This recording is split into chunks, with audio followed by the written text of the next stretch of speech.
All right. Welcome to the call. Good evening, folks. I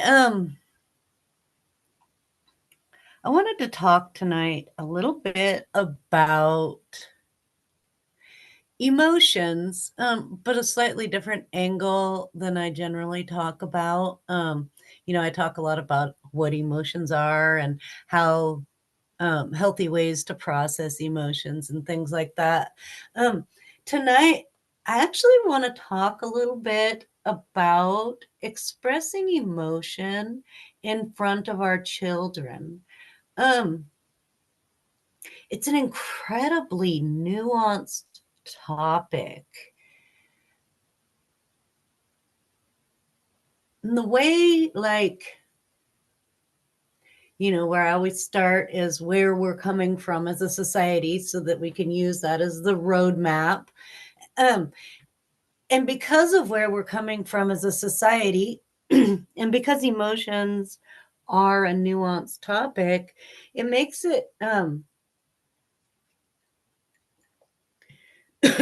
sorry, it makes it difficult for us as parents to know what is healthy and safe as far as expressing emotion in front of children. So, first of all, we definitely come from a society that implies that children cannot handle any adult topics at any level. And I definitely disagree with that. I do think that the ways that we talk about, and I don't even want to call them adult topics, that feels very divisive. I'll think about my wording there. But when we deal with things like big emotions like divorce and death and like more complex topics that typically as a society we would have kept those away from kids and not had these conversations with them at all. And we really didn't believe that they were capable of understanding them or navigating through them with any kind of ease, and that it might interrupt their childhoods. And now, you know, all of this stuff isn't completely untrue. This is one of those topics where I'm not going to say that like the mainstream is completely off base, but it's a little bit more nuanced than that.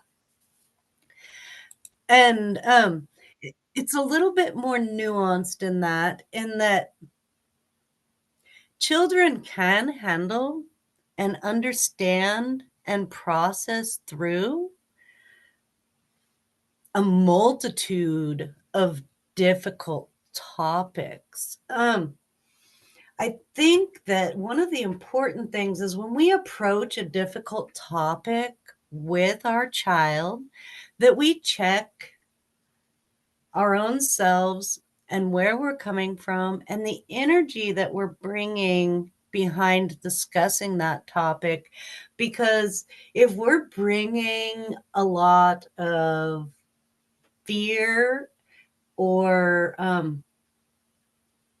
the energy behind what we're saying feels unsafe, well, that might be really hard for our children to process. The reason being is that as the people who are caring for the well-being of our children, creating safety and security, which are primary needs for all human beings, and children aren't able to create the safety and security that they need in their environment due to those power hierarchies that I always talk about. And they lack the resources to create all of that for themselves. And it falls on us to create the safety and the security. And so I really want to talk about like how we can navigate some of the more difficult stuff with our children while creating a sense of safety and security as much as we can around it. Like some topics, it's really hard to create safety around those topics, like the topic of death.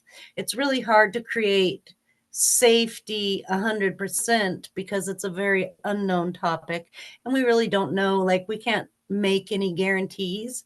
So it does get a little bit tricky creating that safety. However, there's a lot of different ways we can lean into a topic like that and help create at least a sense of security in this moment around that topic, right?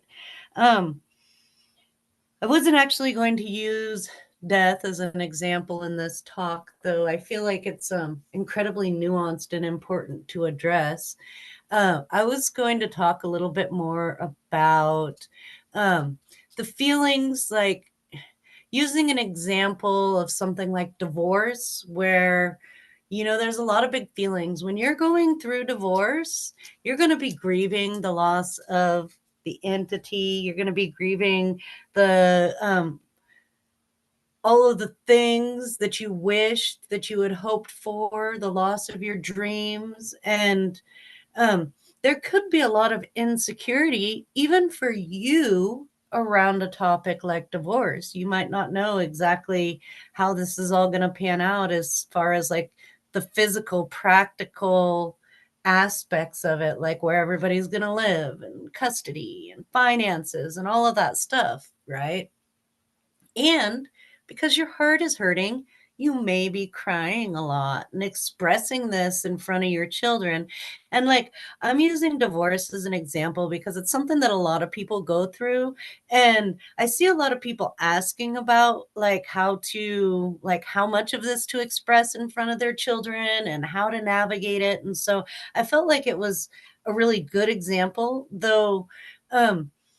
The basic concepts and ideas I'm talking about can be applied across the board to a lot of different types of emotional things that we might be going through as adults, that it's actually important to share these things with our children, because when our children see that we're emotionally struggling, that we're having a hard time, that we're in a dark place within ourselves, and we're not fully open and honest about that, then we aren't creating security. In fact, we're creating insecurity because they can see we're struggling and they want to know that the person who creates safety for them is okay.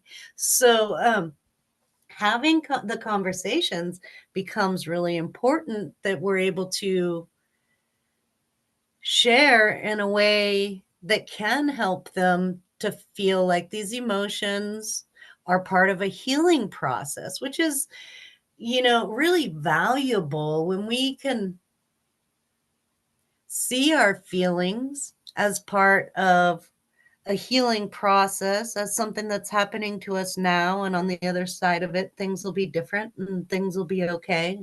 So, um, I feel it's really important to trust our children with the difficult topics. And when we go into a difficult topic like divorce, um, we can skip some of the nitty gritty details. We don't have to go into the back and forth and like some of the difficult relational dynamics that led to this, any of the pain and suffering, like the specifics, like betrayal or something like that. You don't have to go into that kind of a stuff. Um, I would personally recommend in this kind of a case that um, say things along the lines of that are a little bit more neutral, things along the lines of, I'm really hurting right now. I had all these dreams and hopes, but they're not working out that way. And, two people, sometimes they really don't get along together as a family. And sometimes we do better when we're not together. And sometimes we're not able to work out our different dynamics, or whatever, the things are that contributed in your case to the situation that you're going through. Um, but without like getting into, like I'm saying, like the nitty gritty details of the he said, she said, and the back and forths and what the fights were all about, because that stuff isn't like as pivotal or important. and and when we share too much with our children, we risk putting the burden of them having to work through our emotional stuff for us, and that's not their place. And again, that doesn't create the safety. So we want to keep things developmentally appropriate for our kids. We really don't want to be going into things that like either might be harder for them to grasp or create some kind of a inadvertent responsibility for them to manage your emotions. And that's like a huge nuance here that I want to express as well, is like when we're thinking about um expressing our feelings with our children, and when we're creating that safety, it's also important to let them know that we're going to be okay, and not put that responsibility of like fixing or taking care of our needs onto our children. So when we create safety, we can say things like, I don't feel okay right now. I feel really, really, really sad, but I am going to be okay. I'm just processing this feeling, and part of my process is to cry. And maybe you can't even express it quite like that articulately in the moment, and that's okay too. You don't have to give it a whole bunch. As long as you say, "Yeah, I'm sad and I'm going to be okay." Because that I'm going to be okay is really what is creating the safety. And it's really that simple that we don't have to make like this big thing about it, right? It really is that simple. I'm going to be okay. There is another side to this. There is, a tomorrow, and for this time right now, I'm going through what I'm going through, and I'm going to be okay. And of course, we adjust language to what feels good to us, and it can certainly be more nuanced if you want it to. Um, but we don't have to, you know, do a whole lot. So when we're processing bigger emotions that we're having like a really hard time with in our bodies, um, I feel like I feel like if it gets too intense, it is a good idea. It's like I wanna share these things and be honest and open with our children, and if it ever gets to an intensity inside of you that it feels like you're letting these feelings out in a way that might be creating some unsafety for your children, then those are moments that like we step away or we lean into our toolbox and find ways to process through them so that it's not projecting into our environment in ways that create that kind of like instability, basically. So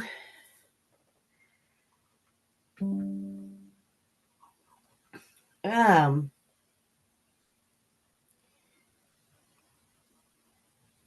basically, sorry, I got distracted there with my ADHD brain. I got a little pop-up in the corner of my screen, and my eye started to read it, and then I was, like, completely distracted for about 3 seconds, but essentially, emotions in front of our children are completely valid, and when we share emotion in front of our children, we help our children learn how to process emotions, and that emotions are safe and comfortable. And um, as long as we're creating safety around around a situation, and around the emotion. And as long as we are not putting the responsibility on the child of helping us process the emotion, then um, I highly recommend sharing as much of what you're going through with your children as you can in a developmentally appropriate way so that you are creating all of that safety. Because, like I said at the beginning, even if you're doing a really good job getting through your day to day and you're not, like super, like, gosh, I was going to say super unbalanced around it, but, that I don't like that word. It just feels like it's kind of shamey. But even if you're not like really struggling with like your emotions throughout the day and things like that, if you're going through something big that's impacting your life, and you're not sharing it with your kids, they can tell and they can see that. So, the best way to create safety around insecurity in our lives is to be transparent so that they can make their adjustments and walk through whatever hardship that is, holding our hands without having any extra responsibility around it. I really hope that's like clear and makes really good sense because it is a super nuanced topic. We really don't want to be putting the responsibility of processing our emotions on our children, and we don't want to be leaving them in the dark. So there's this, fine area where we find the developmentally age appropriate things to say and go in and create a bunch of safety around whatever it is that we're experiencing in our lives. So hopefully that's helpful. And I'm going to go ahead and shut off the recording and get to the sharing portion of the call.